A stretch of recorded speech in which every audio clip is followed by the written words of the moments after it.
Thank you, and good morning, everybody. Oh, you're awake. That's good. Okay, that's a good start. My name is Sarah Pochin, and for any of you that don't know, I hope that's none of you in this room, I am the new Member of Parliament for Reform UK, for the constituency of Runcorn and Helsby. What we achieved in Runcorn and Helsby was truly historic. Reform UK secured the closest by-election win ever. We won that night by just 6 votes. You'll all have seen the picture of Nigel doing this. And of course, everyone is claiming the 6 votes as theirs. It was my family, it was my friends, I got them all out. But isn't that great? The euphoria, the energy, the excitement that accompanied, that surrounded this victory was truly extraordinary. Runcorn and Helsby was the 16th safest Labour seat. They had a majority of nearly 15,000. And yet, the days leading up to the polling day and the actual day itself were truly like a reform festival. The weather helped, of course. We were blessed for the whole campaign with good weather, but in the few days leading up to it, it was like a heat wave.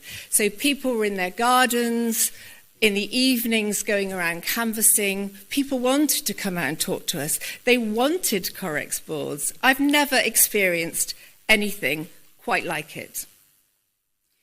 The mood of the nation was reflected in the mood of the voters in Runcorn and Helsby. This was their chance to vote for change, and they did, in their droves. The eyes of the country and beyond were upon us that night in Runcorn and Helsby. Why? Because Reform had something to prove. It had something to prove to the political establishment, to the pollsters, to you guys, the press, and most importantly, to the public. We had to prove that if you vote Reform, you get Reform. And they did vote Reform, and they got Reform. This was a powerful win and a powerful message. A vote for Reform can no longer be ridiculed, brushed aside as a protest vote by other parties. A vote for Reform means you get a Reform politician in power, whether that is a Member of Parliament, a councillor, or a mayor. That night, we secured an MP, 677 councillors, and 2 regional mayors. We now control 10 councils with a combined budget of £10 billion. That is what a vote for Reform does. And our 10 council leaders are high-quality individuals who, with their groups of Reform councillors, are going to make some big changes in the way our local government is run. They're going to bring back common sense to local politics. They will scrap the woke DEI projects. They will cut waste, saving millions. Nationally, we might only have 5 MPs in Westminster, but we are the real opposition to Labour. We represent the mood of the country and the will of the British people. The Tories are finished, and we are coming for Labour, and they know it, and they are rattled. Keir Starmer is sounding more like a Reform politician every day. He's U-turning on the policies that lost him the election in Runcorn and Helsby, like the winter fuel allowance, like his policies on the asylum hotels, like the disability benefit cuts. But whichever way he turns, he's making a hash of it, and the British public are not fooled. I'm in politics because I care, and I want you to indulge me for a moment by allowing me to share with you an email that came through during the campaign. Obviously, I can't give you the name of the author, but let me just read you an extract. Dear Sarah, I'm a young dad from Runcorn, 23 years of age, and currently studying at university. I won't say which one. I just wanted to reach out and say thank you for showing up, for listening, for representing people like me who often feel ignored. At university, I felt judged just for saying I believe British citizens should be prioritised for housing or that we need a fairer system. It's isolating. That's why seeing you campaigning here, sitting in the shopping centre, talking to people, meant so much. It showed you're not just another politician, you're someone who actually cares. And just to finish, she said, please keep going. I want a better future for my little boy. And that starts with people like you holding the line for us.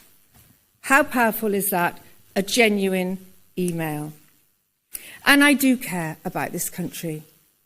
And I am proud to be British. I grew up in a family that celebrated our culture and our values. My father was in the British Army. My mum ran a post office. They worked hard. They paid their taxes. They believed in the power of education. They believed in law and order. And I have those values. And I will stand up for what is right and what is fair and put the British people first. The proud, hard-working people of this country know that the only party which represents hope in getting our country back, the only party that is brave enough to stand up for British values, and the only party that will take back control of our borders is Reform. Thank you.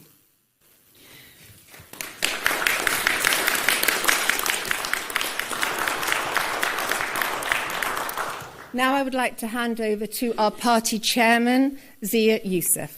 Thank you.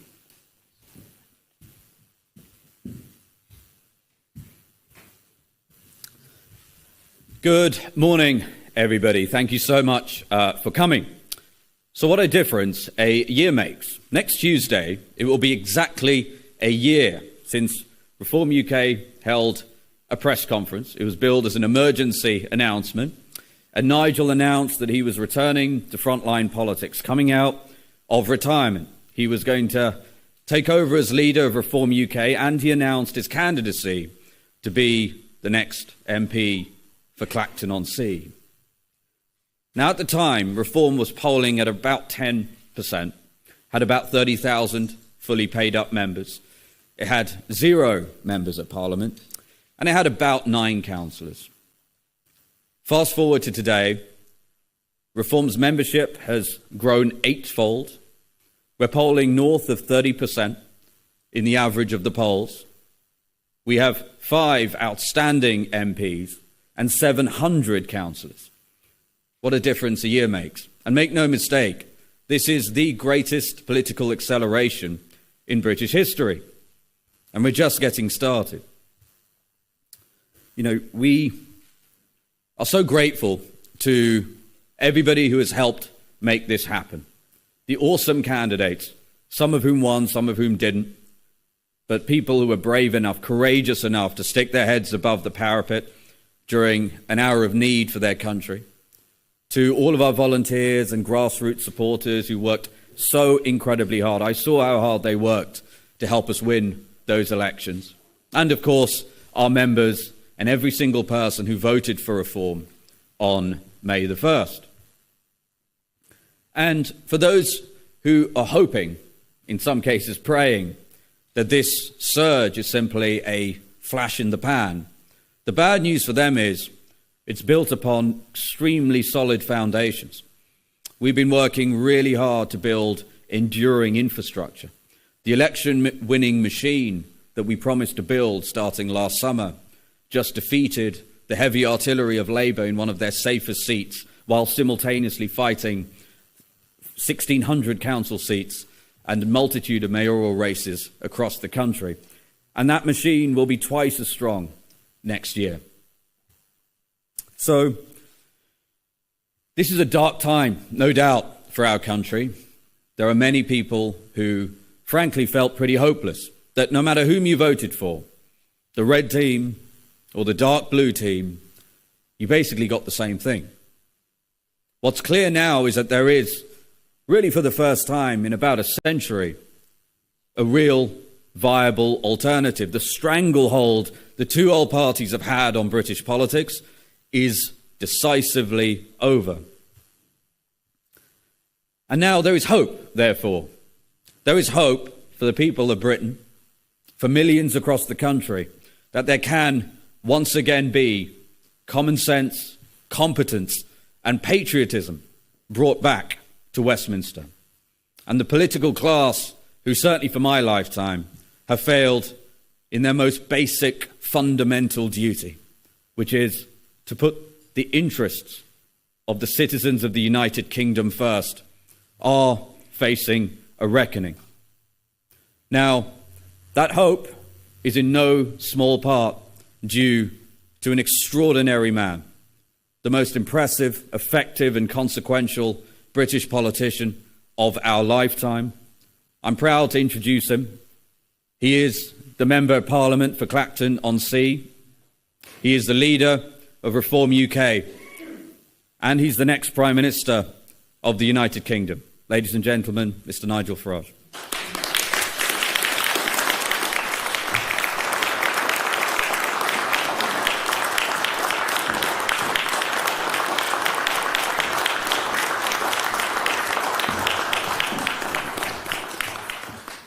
Good morning, everybody, and very few people will know just how much commitment, work and competence Zia has brought to the job of chairman. We would not have done on May the 1st what we did without him. My thanks go to him.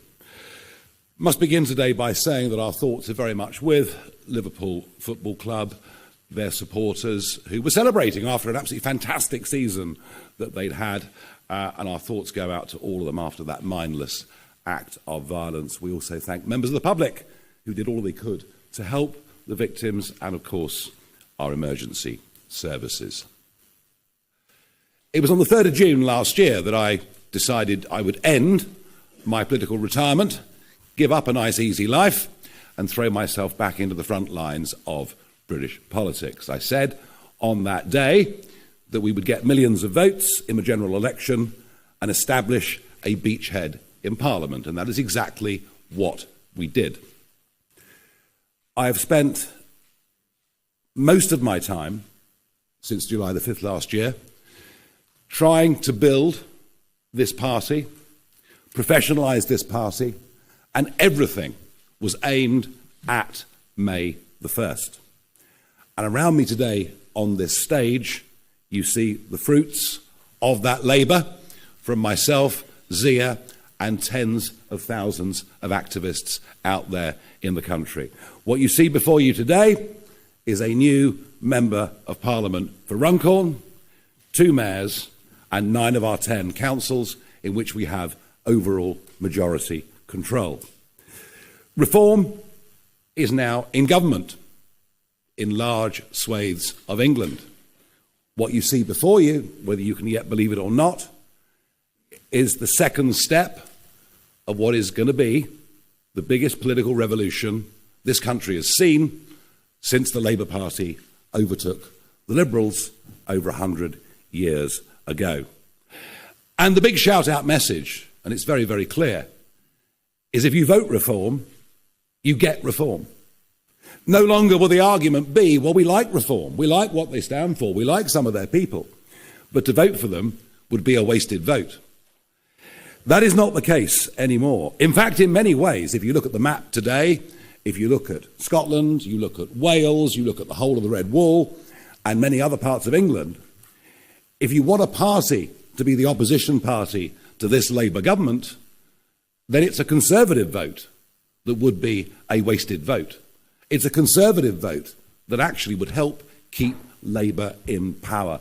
And that is the absolutely fundamental shift of public perception that has happened after May the 1st. Over 40% of people who voted Conservative at the last election actually wanted to vote Reform, but didn't do it because they thought it would be a wasted vote. And that has been completely and utterly destroyed as an argument. Now, of course, we have a lot to do now that we're in office, and there is a heavy burden of responsibility on the shoulders of many in this room. And our Doge unit has now been set up. You'll be hearing much more about that. We firmly established which flags we will and won't fly from Council Hall, something that is very popular with the public. And we are already beginning to discover excessive wastes of money in local government. But please don't judge us just yet. Some of these leaders were only sworn in as recently as last Friday. But we are on our way.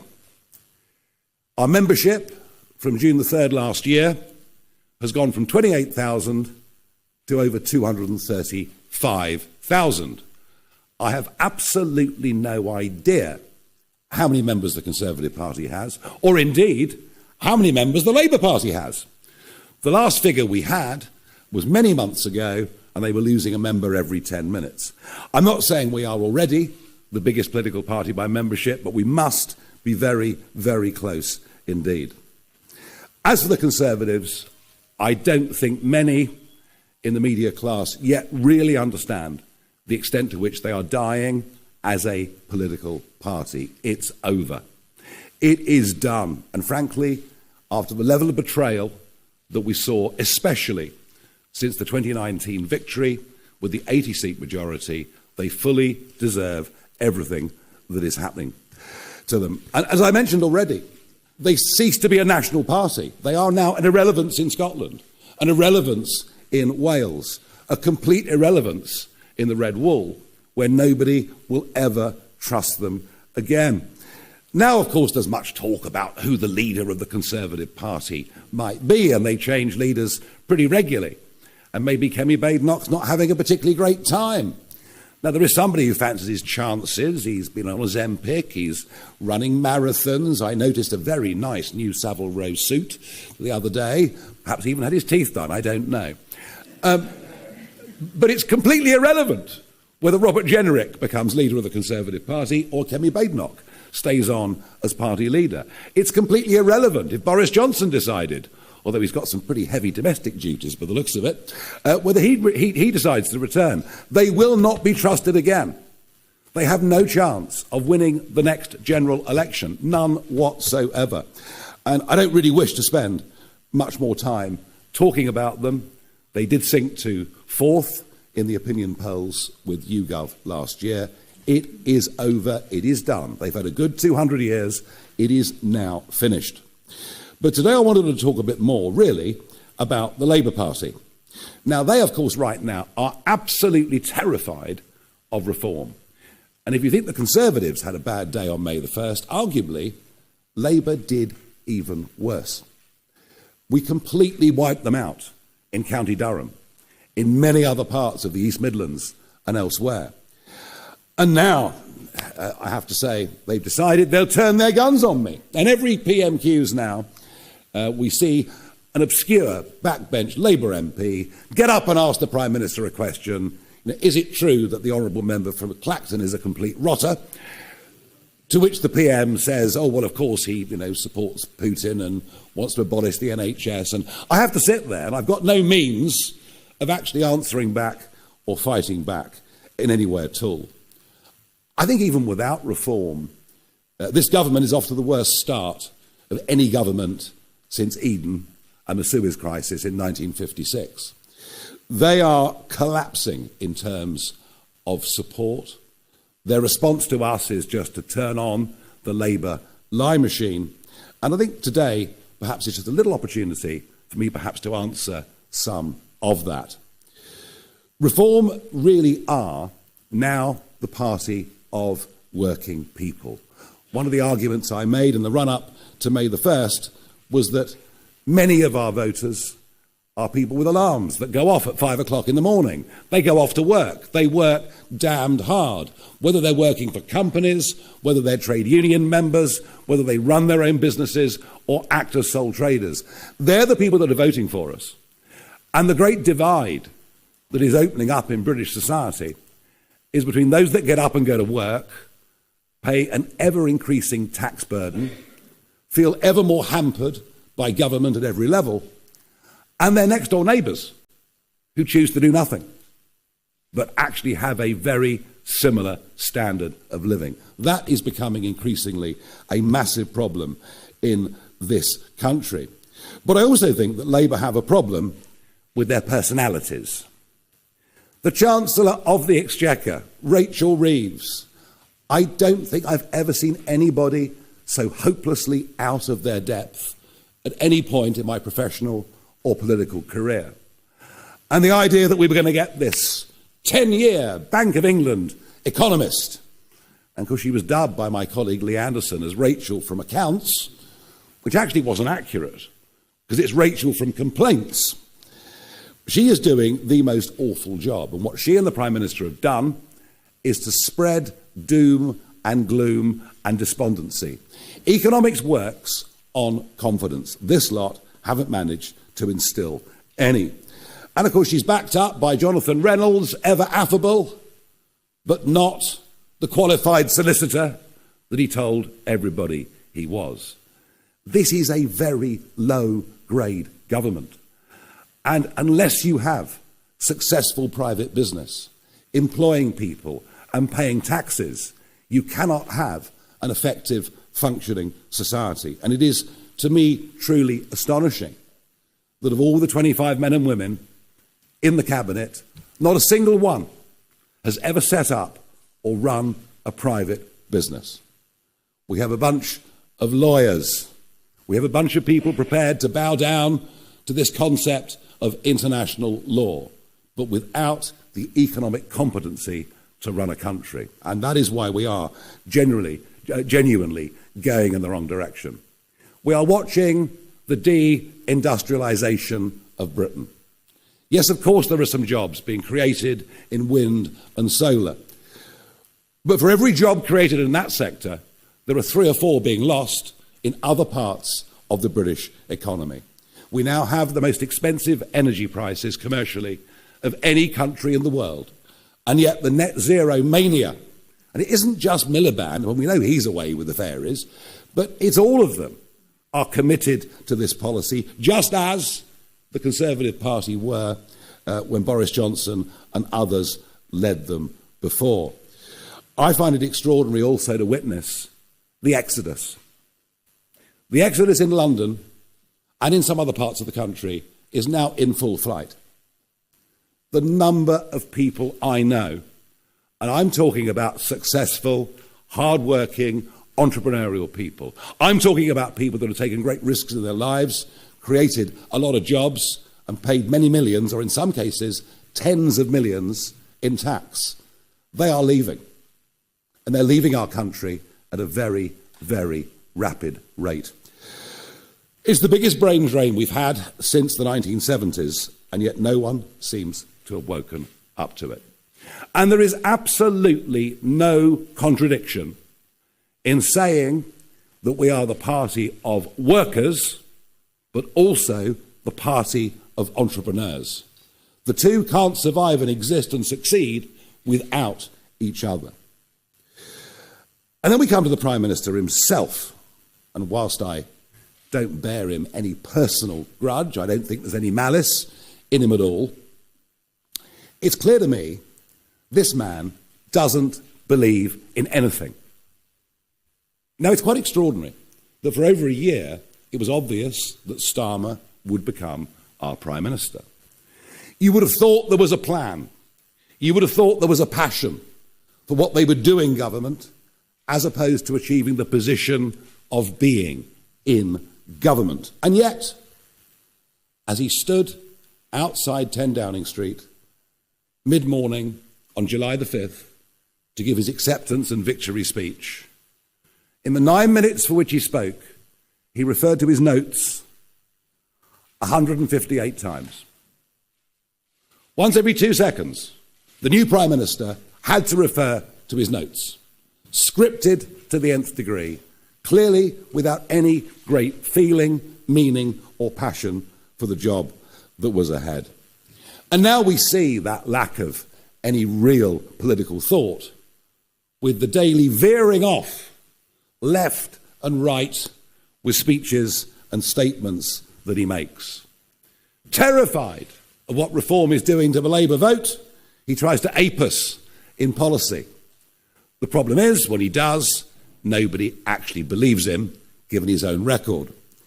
And of course, the more that he does that, the more that he opens up the splits on the left, where we see the Greens, who now would tax, I think, anybody in the country on a good income virtually out of existence. But their support, they are picking up much of that left-wing support, and their support at 10, 11% in the national polls is rock solid. We then, of course, have the pro-Gaza vote, which, as a direct result of government policy from both parties, sees many of our inner cities now moving towards sectarian politics. He doesn't seem to see any of this. But if the Prime Minister believes in anything, then he believes in this concept of international law. He cares about how he's viewed on the world stage, and we've seen that in his actions over the course of the last couple of weeks. This Prime Minister has no connection with working people, no connection with what we used to call working class communities. He doesn't understand what it's like to get up at 5 o'clock in the morning and go out and work physically hard for the day. He doesn't seem to understand that the tax burden, the cost of living, energy bills have meant that people genuinely have had a lower standard of living quite consistently over the course of the last 10 years. He has absolutely no conception, as part of the North London set, of the genuine damage to community that has been done by mass immigration over the course of the last 25 years. And it was interesting that in his 5 key priorities for government, immigration, whether legal or illegal, wasn't even mentioned. And if he thinks that having a net migration figure of 431,000 in his first year in office is some kind of victory, well, I'd remind him that is a city the size of Bristol. And the fact that he's made one speech that someone wrote for him to try and counter this won't change a thing. The idea that it will smash the gangs is already reduced to a farce, as over 800 young men came into our country last week. I've done my best to urge him to declare this an emergency situation. He refuses to do so. And I find it odd that 3 terrorists, 3 men who were going to blow up the Israeli embassy, who entered this country by small boats and were picked up by the authorities a couple of weeks ago, I find it extraordinary there isn't a greater debate about the threat to our national security that is being posed in the English Channel. But if Starmer doesn't get it, and if the Conservatives don't get it, and if much of mainstream media don't get it, let me tell you something. The country does. Out there, the country does. They can see that what is happening is unfair, they can see that it's wrong, but they can also see that it is also damn dangerous. But Starmer, of course, will do nothing about it, and his second speech in Parliament as Prime Minister, where he declared his love for the European Court of Human Rights and its convention. His leadership, frankly, is dismal. It is uninspiring. It is disconnected from real life. It is, in my view, unpatriotic. And now, even opinion polling today suggesting that over half the country thinks his leadership, frankly, is pointless. Now, he has challenged me to a head-to-head debate sometime between now and the next general election.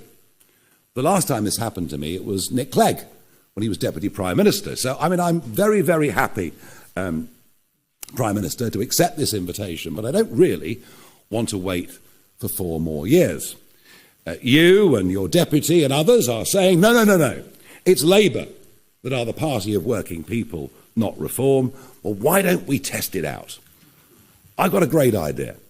Why doesn't the Prime Minister and I go to a working man's club somewhere in the Red Wall, and we'll sit there and we'll let them ask us questions, and you can all come along and cover it live. So that's my open invitation to the Prime Minister, let's go to one of the former mining communities, let's go somewhere that Labour have held the seat pretty much consistently since 1918, let's, whether the Prime Minister will enjoy a few beers with the lads and do the Channel 4 racing that afternoon, I'm not sure, but I'm very, very happy to do so. We built this party around three key principles, things that we think need to be fought for and defended, things that we think most people in this country hold the dearest in their hearts. And that is, of course, family, community, and country. And that is why we believe lifting the two-child cap is the right thing to do. Not because we support a benefits culture, but because we believe for lower paid workers, this actually makes having children just a little bit easier for them. It's not a silver bullet. It doesn't solve all of those problems, but it helps them. And some will tell you, well, Nigel, this is not actually a popular policy in the country. But then I've never, ever spent my time being a populist politician.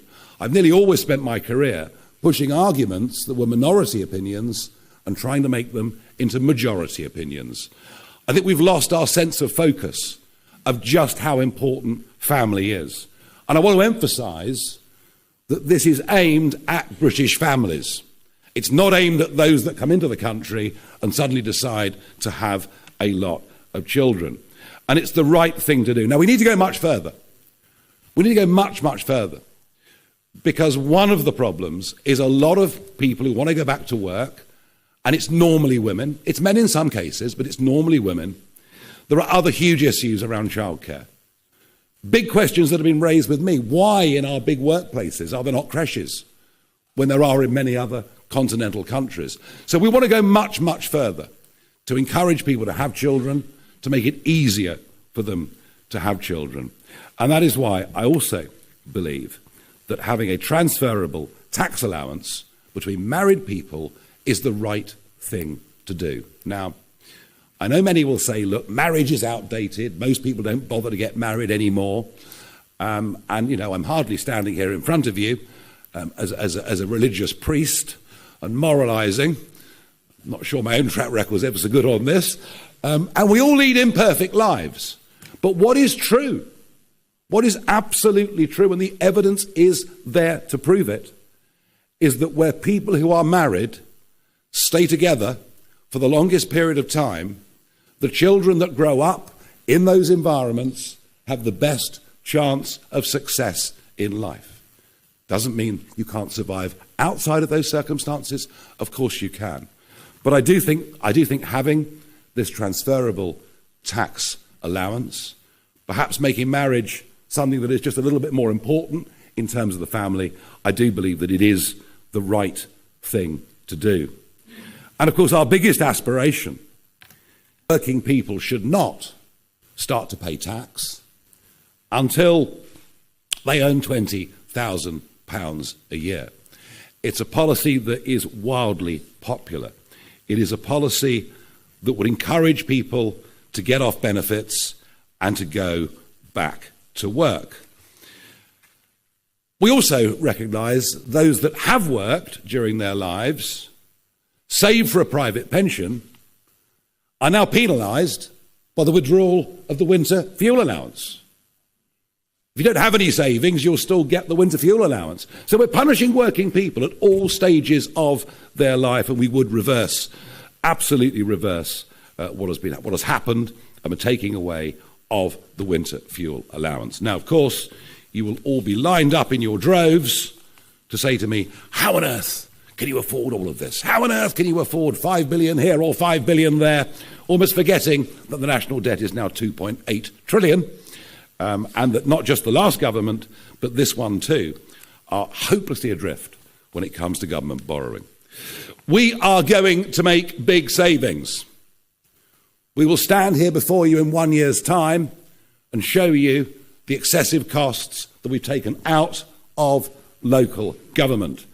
And at a national level, if we win the next election, we will scrap net zero, something that is costing the Exchequer an extraordinary £40 billion plus every year. There will be no more asylum hotels or houses of multiple occupancy. People who come here illegally across the channel or on the back of lorries will not be allowed to stay. We will scrap the DEI agenda, which is costing the taxpayer up to £7 billion a year throughout the public sector. And yes, we see considerable savings to be made amongst the quangos. So yes, I do accept that these proposals, especially the one of lifting to £20,000 the level at which people start paying tax, I accept that it's expensive, but I genuinely believe that we can pay for it because we're not ideologically tied to the same ideas upon which we believe the Conservative and Labour governments have gone so wrong over the course of the last few years. As for community, we are totally appalled as a party at the growth of two-tier Britain under two-tier Keir. I want to make it absolutely clear. Lucy Connolly should not be in prison. The sentence that was given to her was absolutely excessive. And while she should not have said what she said, understand there were millions of mothers at that moment in time after Southport feeling exactly the same way. We also find it appalling that there is now open discrimination in employment advertising against white British people. DEI must go. We are a party that believes in meritocracy. We're a party that does not accept that somehow there is something uniquely awful about the British people or about our past. We believe the opposite. We actually believe that the British people are the most open-minded and tolerant country, frankly, that you could find on earth. So we feel very strongly about that. We, of course, shake our heads at early prison releases. And this is an area that Sarah Pochin, our new MP, this is an area that and the failings in our judicial system that she is going to deal with. And we will, of course, end mass migration into Britain and be unafraid to talk about migrant crime. I was utterly demonised between 10 and 20 years ago for suggesting that opening the doors would lead to bad people coming into Britain. What I said was that from poor countries, we'd get their best people and their worst people. And I think if you look at the crime statistics in London and elsewhere, of the gangs that have been allowed to come in from Romania, Albania, or wherever else it may be, I do believe that I was absolutely right. And when it comes to country and a sense of what a nation is, of what national sovereignty is, of what the national interest is, this is where I do personally want to confront the Prime Minister head on. I think what we've seen over the course of the last 2 weeks is who Keir Starmer really is. He absolutely is the globalist. He absolutely is the person that bows down to this concept of international law in the face of courts that are either horrifically outdated or, frankly, wholly illegitimate. And yet that's what he believes in. The EU reset, which starts to align us back with EU law, not just that exists today, but that comes in the future, that brings the European Court of Justice back into our lives. That is a total sellout and something that he promised he wouldn't do. There is much more to come out about defence. We haven't yet heard the full extent of the defence package. And yes, of course, you'll say to me, oh, well, Nigel, fishing is only 0.5% of our GDP. Well, of course it is. We've destroyed it over the course of the last 50 years. We traded away what was ours when we first joined the common market. And as I think the only MP with a vested commercial interest in fisheries, which I do, I can't even tell you what this surrender means. The leaders of the French fishing industry associations have said they can't believe their luck. They're being allowed to fish up to our 6-mile line for a further 12 years. It means the death of nearly all of our inshore fishing industry. Because the old people retire, the young people won't come in. It is an absolutely horrific betrayal And yet they seem to have no guilt about it, let alone the environmental damage that has happened since Brexit, where the French, Dutch and Danes have fished between the 6 and 12 in a way that is wholly unsustainable, and yet we've done absolutely nothing.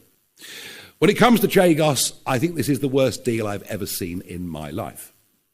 There was absolutely zero legal necessity to give away the sovereignty of the Chagos Islands. None whatsoever. An advisory judgment from a court that is not legitimate and that has too much Chinese influence in it. And we're paying to do it. And if inflation runs at an average of 3% for the next 99 years, it's £52 billion. It's almost unbelievable that he could have done it, and not to have even referred to the Chagosian people who've suffered terrible racism in Mauritius, terrible racism. And now that this deal is done, they're now fleeing Mauritius and coming to our country, which they can do, of course, because they are British subjects. But I suppose to Keir Starmer, racism only comes from people without university degrees. He probably doesn't think it happens between other races. The World Health Organization, of course, he signed us up to the pandemic treaty. Everything he's done in the last 2 weeks has been against our national interest. Everything he's done in the last 2 weeks will be undone by us in government, regardless of what the consequences are. He doesn't understand what national sovereignty is. He's never, ever, ever got over the Brexit result, and he's frankly doing his bit incrementally to reverse it. Now, I came back into politics on June the 3rd last year because I believe that our country has to be turned around. I came back into politics on the 3rd of June last year because I believed I had the ability to really give momentum to this political movement. And I've lived a bit. I've had some great successes in life. I've had plenty of failures in life as well. But what I bring to this now is experience. What I bring to this now is passion. What I bring to this now is a kind of courage or madness, you can take your own pick, which perhaps you only have when you've survived a few close brushes with death and even managed to go through the snake pit on I'm a Celebrity, get me out of here. But the qualities that I offer are hard work, passion, and yes, I'm not afraid of anything. I'm not afraid of the mob. I'm not afraid of criticism. I'm not afraid of protest. I believe that reform represents a silent majority in Britain. I believe what you're witnessing is the beginning of a genuine political revolution, something quite remarkable that is happening and will continue to happen in British politics. And if that means I'm pitted against the Prime Minister and whoever the leader of the Conservative Party may be, well, so be it. I think I'm ready for that right now. Thank you very much indeed. Right. Okay, we have a list of 18 people who wish to ask questions, so we'll try to rattle through as best we possibly can, beginning with Natasha Clark from LBC. Hi, Natasha Clark from LBC. Mr Farage, you say you're the party of the workers now. Why did your party vote down Labour's workers' rights package, which would have given them far more rights? And last week, Reform was accused of what critics say is a race-baiting advert for a Scottish MSP by-election by wrongly claiming that Anas Sarwar would put the Pakistani community first. What's your response to that? Thank you. For workers to have rights, they need to have jobs. And if you bring in legislation that means fewer people will be in work, what have you done for workers' rights? And I think it's all well and good making law. I saw this in the EU as well. It's all well and good making law for companies with 5,000 employees, 25,000 employees. What about companies with 3 employees? And this is the problem. The legislation never thinks about those, despite the fact in the British economy, it's the small private businesses that employ more people than the big CBI firms or whoever else it may be. And I think the idea that you could take somebody on, recognise that it's a mistake pretty quickly, and yet they could take action against you within 24 hours of being in work, probably would lead to small employers who, by the way, are already very reluctant to take anybody on, given the hikes to national insurance, given all the other problems that they face. So we opposed it because we thought it was very, very bad for employment. Now, there's a bit of a row going on in Scotland. Everyone's having a go at us, Labour, the SNP, so maybe we're getting something right. I think what I'm able to do is to show you what Mr. Sarwar actually said and how we've responded to it. Can we do that, guys? Pakistan is being represented in every mainstream political party in Scotland and across the UK. The days where South Asian communities get to lead political parties and get to lead countries is now upon us.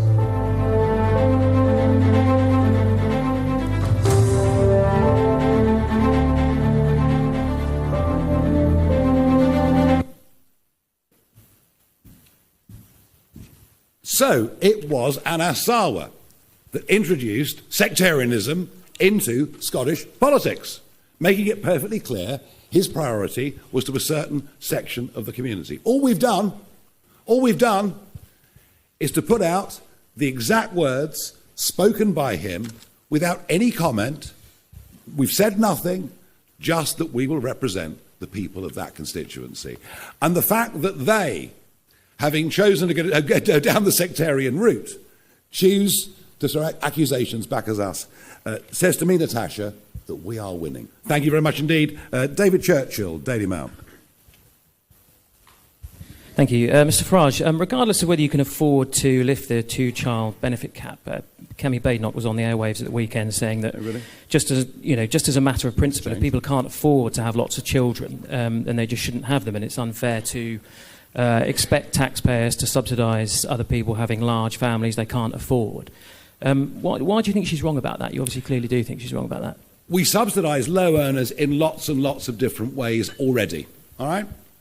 I understand the big point she's trying to make, but the point I'm trying to make is there are lots and lots of people, British people out there, who would like to have children but are terrified of what the cost of childcare are, terrified about how difficult this is going to be, terrified there are no workplace creches, all the things I mentioned earlier. We are trying to help young, working British people who are not on particularly big incomes to have more children. And, you know, Kemi Badenoch's view might right now be the majority instinctive view, but this is part of a bigger package and policy that we are putting together to try and make the family a more important element in British life. Thank you. Lucy White from Bloomberg. No? Donna Runner? Yep. Yes, oh, sorry. Hi, Lucy White from Bloomberg. On that same subject, actually, you've talked about the importance of family, but one of the main reasons that people are choosing to have smaller families or no children at all these days is because housing costs are so high. And tinkering around the edges of tax policy is probably not going to do very much to that. So can you set out what you would do to make housing more affordable? No, you're quite right, Lucy. I accept that point. I did say that what I discussed so far today was not a silver bullet. It didn't solve all the problem. I talked about childcare, housing, of course, also a massive problem. You know, if you increase the population by 10 million through immigration, then you need to build a new house every 2 minutes in this country just to keep up. Even if Angela Rayner's targets are met for house building, they won't even cover anything like what legal net migration, let alone illegal, will be during the 5-year, if it is that, Labour term. Housing is a massive, massive problem. Social housing is also a massive problem. I was horrified going around the country in the run-up to May the 1st, horrified to see county councils where going to the top of the list for social housing priorities were people who'd crossed the English Channel illegally and were given indefinite leave to remain. Absolutely horrified to see that. But that is what is going on out there. All right, we need to build houses. We need to build genuinely affordable houses. It does sometimes look to me that housing developments are 4-bed, detached, 2-bathroom, nice garage and garden houses, and not enough houses that are genuinely affordable. It is a massive problem, but it is one that government has made significantly worse. Amy Gibbons from The Telegraph, please. Hello, thanks very much. Nigel, you talked about making marriage more important and encouraging people to stay married for longer. So just to be clear, would you like to see the marriage rate come up and the divorce rate come down? Oh, you know, I'm not the Pope, you know. In an ideal world, look, of course, there are valid, legitimate reasons for divorce. I've got lots of experience of this. We can talk about it later. In an ideal world, for the benefit of children growing up, I repeat the point, there is lots and lots of evidence that suggests that children growing up to maturity into adulthood in a stable family background, which doesn't have to be marriage, I accept, but more often than not is, do better in life.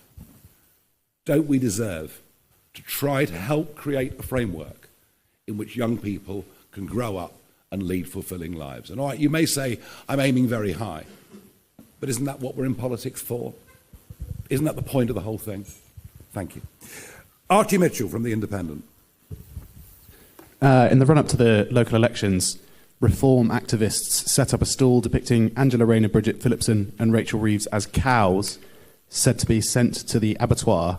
Is it misogynistic to depict female cabinet ministers as cows, and is it appropriate to suggest that they're going to be sent to the abattoir given MPs have been killed in recent years? Well, you've struck me there completely out of the blue. All sorts of appalling things get said and done by people fighting in elections at local and national election, and we get it done to us, and if one or two of our people do it to them, maybe they think it's funny. It probably isn't very funny. I can't pretend we're perfect, but what I can tell you is that one of the ways in which we have professionalised this party is to put people through a vetting process, and I think we've come up with a slate of elected councillors and mayors and a new MP that we can genuinely be very proud of. And if there is the odd lapse in taste, then I regret it, but it's kind of called politics. Thank you, Archie. Kitty Donaldson from iNews. Thank you. How much do you think it'll cost to move migrants from hotels into a private accommodation? And if you don't save as much as you want to, are you happy with them to live in tents? And if I may, will you commit to the triple lock for pensioners in the next Parliament? OK, the triple lock for pensioners is not something we've addressed as yet. We will between now and the next election. We are, as you can see, building out our policy platform. The migrant costs, the illegal migrant costs, by the end of our 5-year term will be zero. They won't be coming. They won't be coming. And we have a model for this. It's called Australia.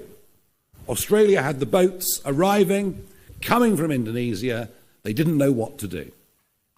Then Tony Abbott, as Prime Minister, tried a few different methods. In the end, he towed them back to Indonesia. There was outrage. Outrage. The UN, the EU, the British Foreign Office. What a dreadful human being Tony Abbott is. But guess what happened? Within 2 weeks, people didn't pay the traffickers because they knew they wouldn't be allowed to stay.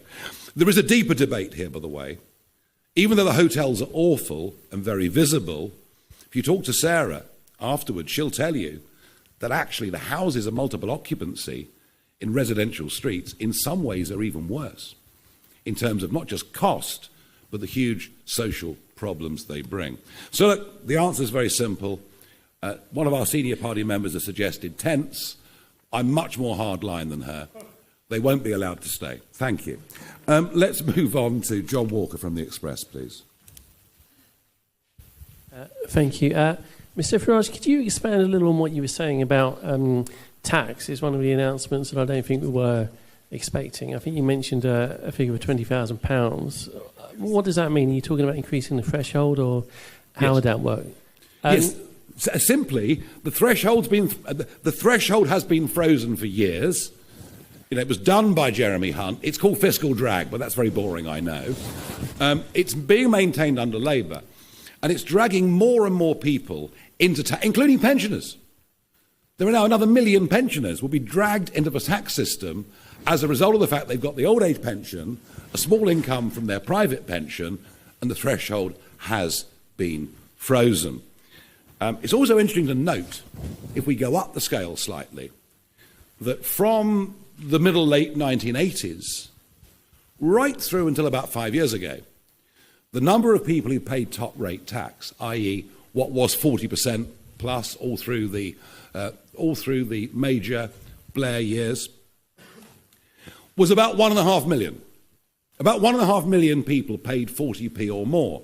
By the end of next year, it'll be 8 million.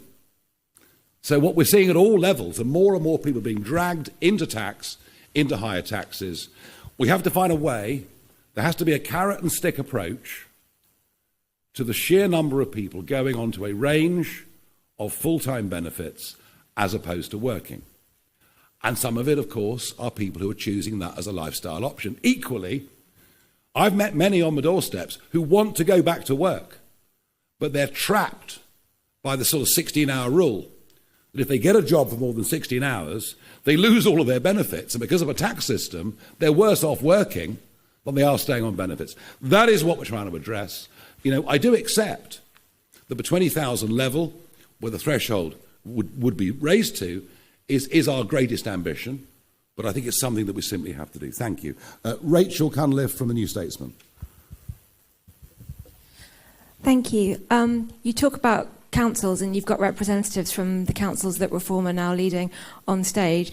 For the most part, it isn't waste or DEI that's putting council budgets under strain. It's adult and child social care, which accounts for 2/3 of council budgets and is only set to get more expensive. You haven't mentioned social care yet today. I wondered if you could say something about what Reform plans are to pay for that. Rachel, I toured the country relentlessly for 5 weeks. I visited all of these areas that we stood in. I was photographed and shook hands with well over 1,000 of our candidates, and I did so many local media interviews, it's almost not true. And of course, what I said is we can't wave a magic wand. You know, we accept that central government funding has gone down. We accept adult social care, SEND. All of these issues are massive, and it's not easy. We accept all of that. What we have said, though, is we will, where we can, and we're finding it already, cut unnecessary spending. But also what we've said is we will examine which service providers have been signed up to by county councils or unitaries, what the relationship is with those firms to some who may well be working in councils, and we will try to seek a more business-like arrangement in terms of how we provide those services. So I fully accept that the job, the weight of responsibility on the shoulders of these men and women on stage is not an easy thing, but we think we can do better. And I tell you what, we're certainly going to try. Thank you. We're moving through. Carl Dinnan, ITV. Thanks very much, Nigel.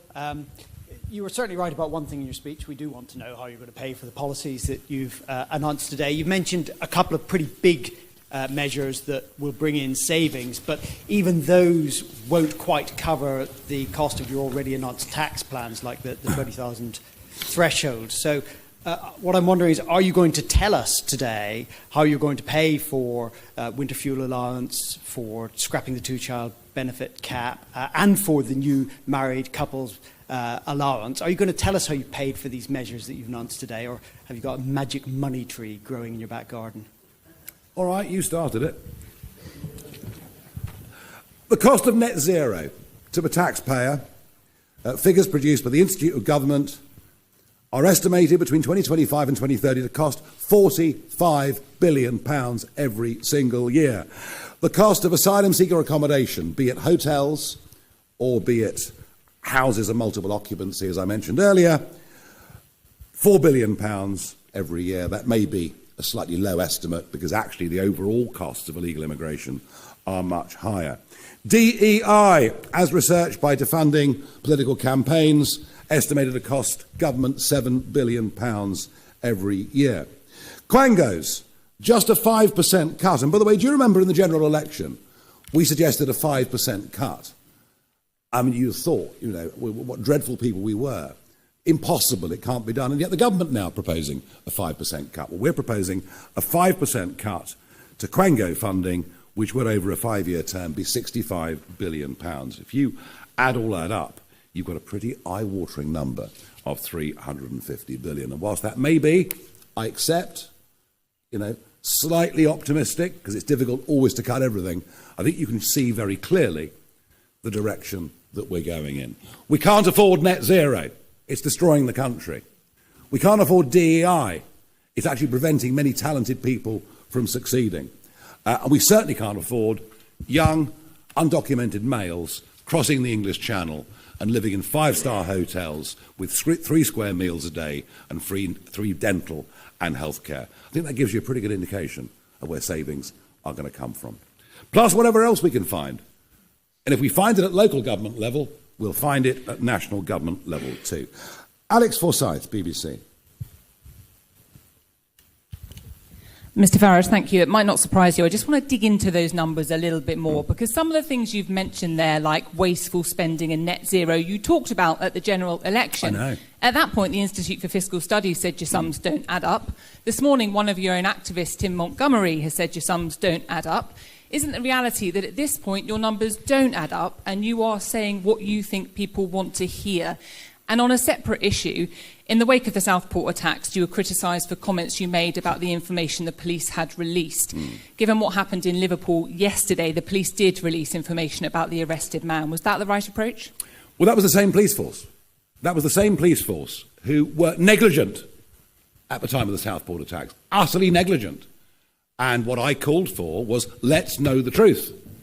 Because the vacuum that was out there on social media was being filled with all sorts of, in some cases, what turned out to be crazy conspiracy theories. No wonder there were riots.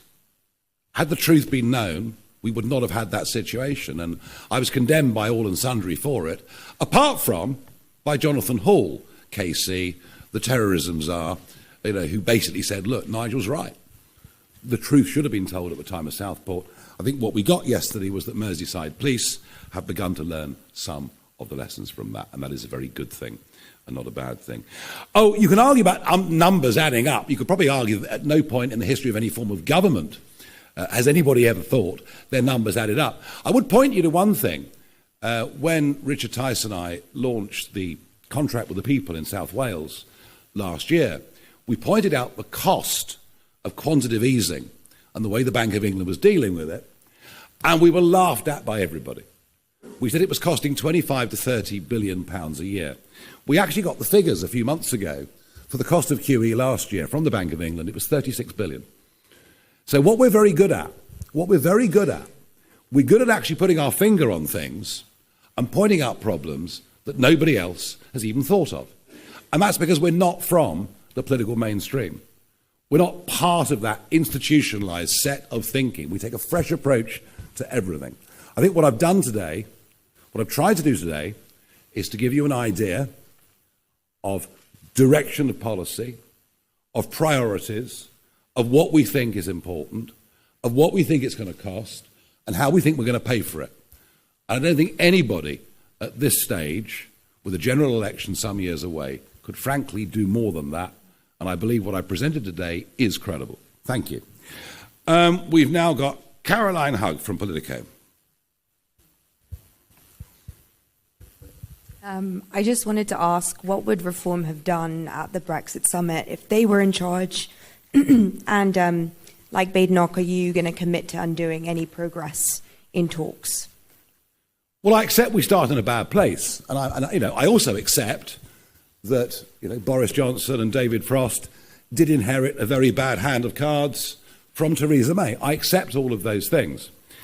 But the argument, it'll make trade easier, well, that was the argument for staying in. What the Prime Minister is doing effectively, he's rerunning the arguments that we used in the Brexit referendum. It will, for example, what he's done will make trade in agricultural produce with South Africa and the rest of the world much more difficult. What I would not have done is to have gone back to the ECJ and allowed them any jurisdiction. And what I would have done is to say, look, what you got from Frost and Johnson was you were given 4 years. 4 years for your fleets to continue to fish in British waters. That was your transition period. You're out now. And the minimum we're going to do is take back the 12-mile line with further thought about how we take back for Scotland and elsewhere the 200-mile European Economic Zone. There are a couple of things that I would have done. Fraser Nelson from The Times, but also I think is doing a documentary on reform. Is that right, Fraser? It is, yeah. You were introduced to us today as the next Prime Minister. Do you think it's true? Could you really go from having a handful of MPs and no shadow cabinet to number 10 at the next election? History would suggest the answer to your question is no. Circumstances would suggest the answer is yes. Something extraordinary is happening. The collapse of confidence in two political parties that are pretty much merged. You know, both wanting to go down the net zero route regardless of consequences and costs. Both running effectively open border policies. Both incapable of dealing with illegal immigration. Both who have no comprehension of the 5.5 million men and women out there running their own businesses or acting as sole traders.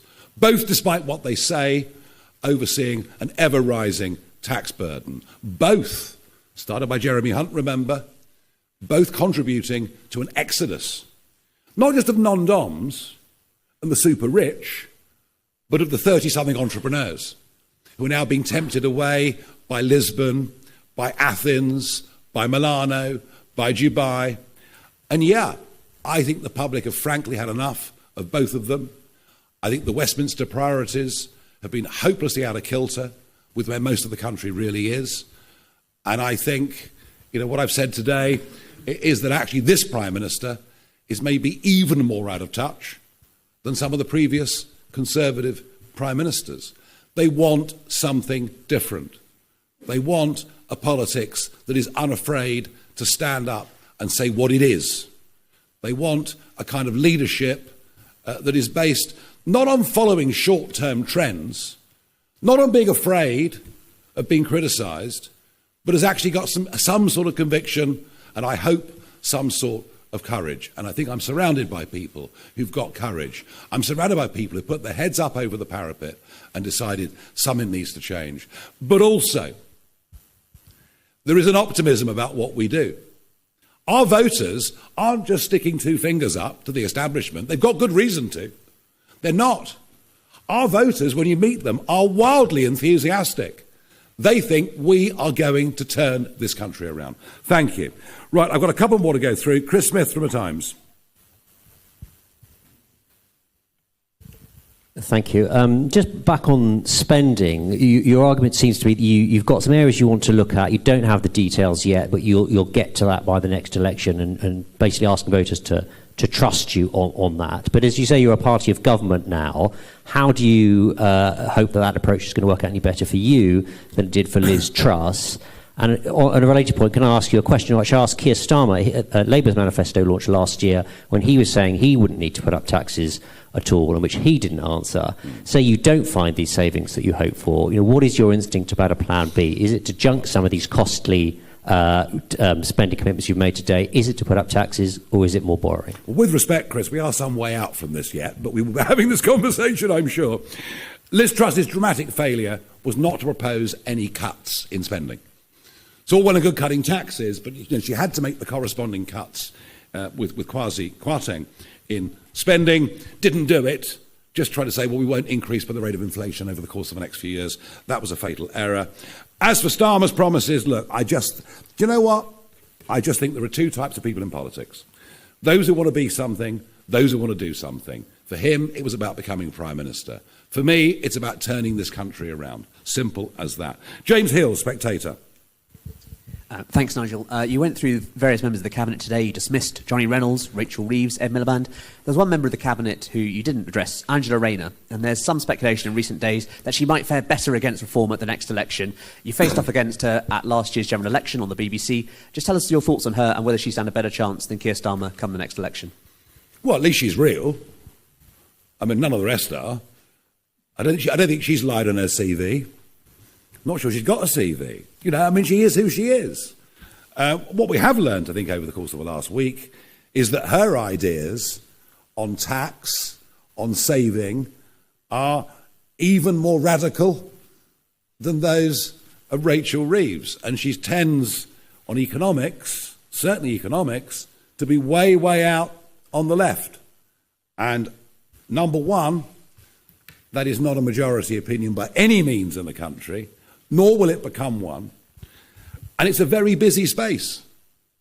You've got the Lib Dems heading into some of that territory, the Greens very firmly in that territory, and indeed, from what I can see of the Gaza independents, they're pretty much of that view as well. So, look, you know, maybe she'll become the leader. I don't know.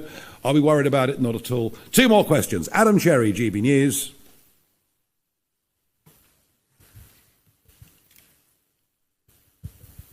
Just on the detail of what you're announcing today, are you scrapping the benefit cap entirely, or are you introducing a new cap of 3 or 4 children?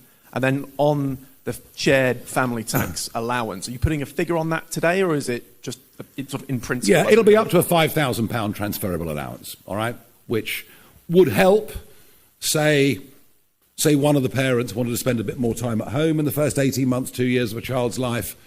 Those allowances could be transferred. It would give people more options and greater flexibility. We're not putting a cap on the number of children. I want to re-emphasise this is not for people to arrive in Britain from overseas and have lots and lots of kids. It's designed to help hard-working, though slightly low-paid British workers. Final question, last and by no means least, Kieran Stacey, Guardian. Thank you very much. You've spoken today about some of your policies that are designed to be family focused. Can I ask about another similar issue? I've heard you talk about your desire to open up a debate on stricter restrictions on abortion. Can I ask your view? Do you think that the abortion time limit should come down? Do you think there should be larger buffer zones around abortion clinics? What do you think about this issue? Look, I think all of these things, like assisted dying debate, which is going to come back again on June the 13th, I think issues around this, issues around abortion, I genuinely believe these are issues of personal conscience. I am pro-choice, but I think it's ludicrous, utterly ludicrous, that we can allow abortion up to 24 weeks, and yet if a child is born prematurely at 22 weeks, your local hospital will move heaven and earth and probably succeed in that child surviving and going on and living a normal life. So I believe there is an inconsistency in the law. I believe it's totally out of date, but I do believe I wouldn't particularly want anyone around me to agree with that or disagree with that. I'd leave it up to them. I think our current situation on this is irrational. Ladies and gentlemen, thank you very much indeed. Thank you.